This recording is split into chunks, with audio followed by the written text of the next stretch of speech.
Hi, and welcome back to Lantai Toyota's long-form content. Today we are going to convert this cheap Amazon Gen 3 LS bench harness to a Gen 4 LS bench harness. So for about 30 bucks on Amazon, I purchased a Gen 3 LS bench harness. Here's the image that was on the Amazon listing. So it came with this 120 AC to 12 volts DC converter. It came with this OBD2 port. And then it came with the Gen 3 PCM connector. Because I am using a Gen 4 PCM, I quickly gutted this thing for parts.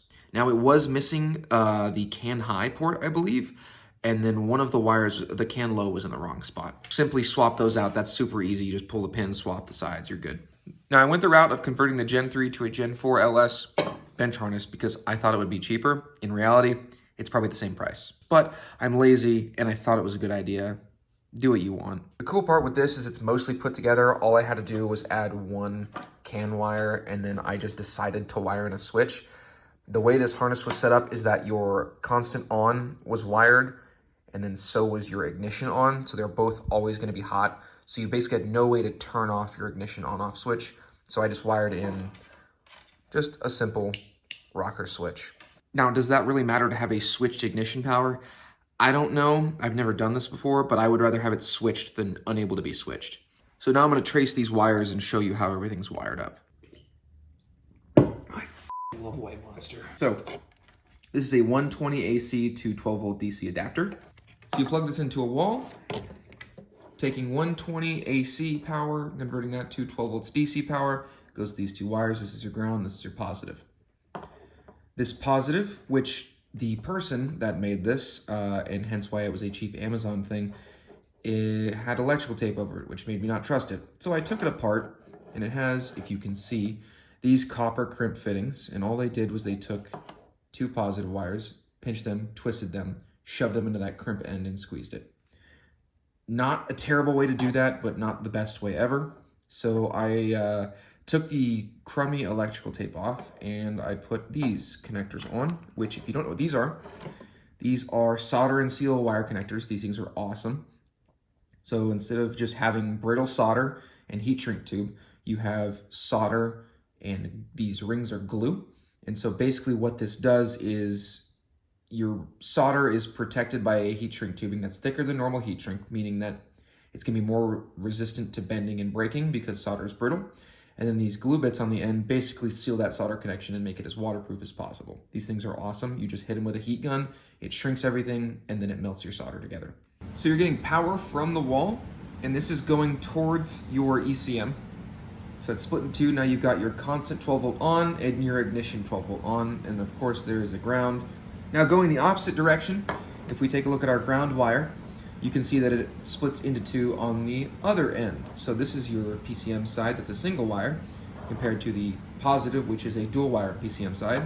And then on the OBD2 port side, you have two grounds. That is because your OBD2 port for this specific engine requires two grounds. Now this pinout is specific for the Gen 4 4.3 Vortec, which I am working on. It is different for like the 5.3 and 6.0s and 4.8s. So make sure you have the right pinout for OBD2 ports. On pins 4 and 5, you have your two ground wires, which as you can see are your two grays. Pin 6 is your CAN high. I marked this as yellow. This is the only wire I actually had to add. This did not come with two CAN wires. It only had a one CAN wire, which is weird. I don't know if Gen 3s only have one CAN bus wire, but Gen 4s have a CAN bus high and a CAN bus low wire. Going to our second row, we've got pin 14, which is your CAN bus low wire. And then on pin 16, that is your constant on. I don't know what that is. I think he nicked the wire. I might have to fix that. I don't know what happened here, but we're gonna fix that. Okay, so this one's kind of big. We'll see if it works. Okay, so the heat shrink spot didn't actually shrink all the way, but the glue did and the solder melted, so I'm comfortable with that. But yeah, that's all the work I've done for it so far. All I have left to do right now is to put a solder and seal on the ground wires, and then I am going to take all of these wires and pin them to the PCM connector.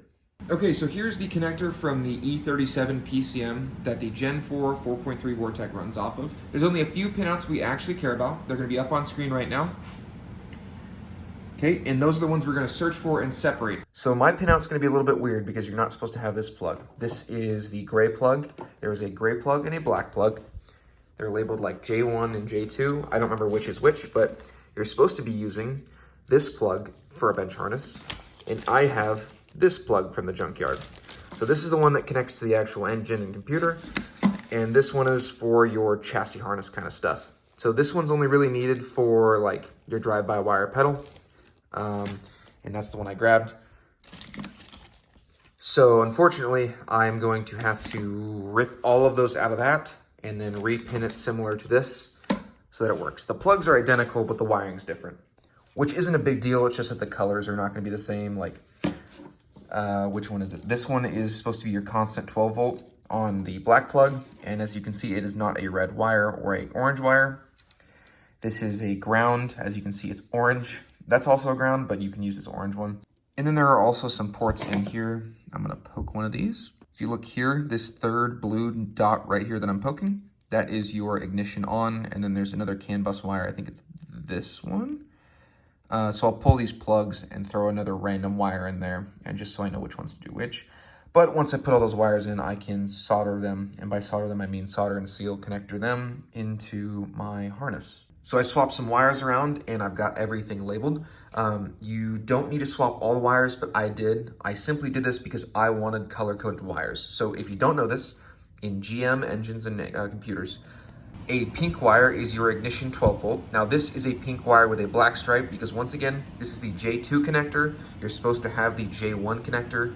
And the only reason I can do this is because this is specifically an E37 PCM. For the J1 and J2 on the E37, the connector's the same, the wires are different. For an E38, the connectors are different, so you can't do this on other PCMs, only on the E37. So I lucked out. So I swapped out whatever wire was in place for this pink wire that I just pulled from a different port. This is your ignition 12 volt on. I grabbed an orange wire. It does have a white stripe, but normally in GM, it would be a solid orange wire or a solid red wire for constant 12 volt. So I pulled this from a different port and put it in this one. And then we've got our gray ground, which I pulled from a different port. Just moving over, we've got our CAN bus high, which is a yellow wire I pulled from a different port. And CAN bus low is a blue wire, which I pulled from a different port. I just wanted these all color-coded to the diagrams I have and to GM specs. And the rest of these wires are gonna be gone, just like that. Now, you don't actually have to pull all those wires. You can leave them, but it's a little bit nicer and cleaner just to have the only wires you need.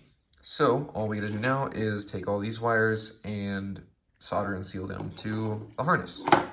And now they're all soldered and sealed. So now we've got a constant 12 volt from the battery to the PCM, a switched ignition on to the pink, our CAN high and CAN low wires, our ground, and we're all set up. So there you go, there you have it. That's how you take a cheap Amazon Gen 3 bench harness and turn that into a Gen 4 E37 bench harness.